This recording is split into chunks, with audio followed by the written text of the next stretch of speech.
There are distortions within our contemporary economy. Chris Anderson cites the film industry as an example, using a model with gross income from the box office on the left and the film's ranking on the right. He explains how this model discusses deformity within our modern economy. Anderson claims that the films that weren't as successful did not differ greatly from the ones that were. He claims it was the economic model within our culture. Within the American film industry, many films are viewed within the megaplex theaters. However, these theaters only screen about 120 movies per year. The economic result was created by a lack of screens.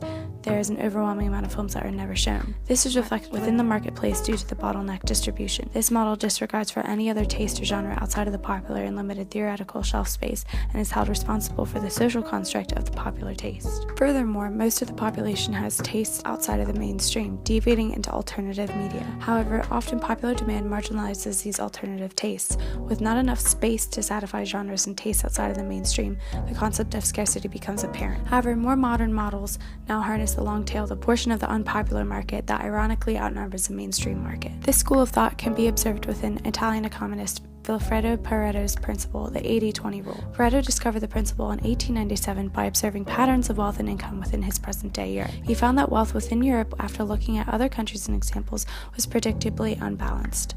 Essentially, only 20% of the population enjoyed 80% of the wealth. Putting this theory into wider context, the 80-20 rule describes the relationship between inputs and outputs, causes and effects. Anderson's theory of the long tail uses the reference of the 80-20 rule to apply to modern culture and economics.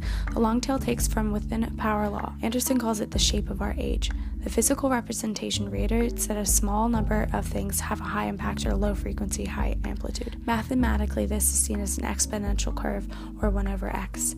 Practically, this is relatable to many situations. Take cities, for example. There's a small number of large cities, but a large number of small cities. However, in regards to modern economics and sales and emerging economic digital landscape, more alternative interests are becoming more accessible. Online sales allow for niche markets as there is no limit to shelf space.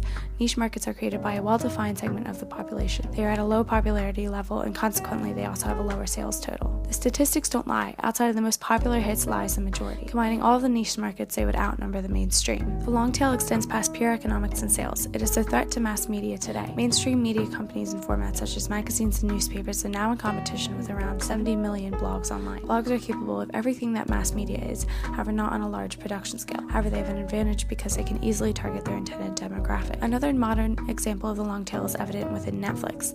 Netflix has a few of the more mainstream hits, however, it specializes in elements of the long tail such as documentary and Bollywood films. Netflix's customers continue with subscriptions as it specializes in a niche market. It's become profitable in an area that theaters would not have been. Modern online capabilities allowed for this gap in the market to be harnessed. In summary, the long tail is an economical theory that segments the mainstream market from the niche market. At the head of the distribution lies the mass media, responsible for the concept of popular media. And within the tail lies the niche markets. These will outnumber the mainstream combined.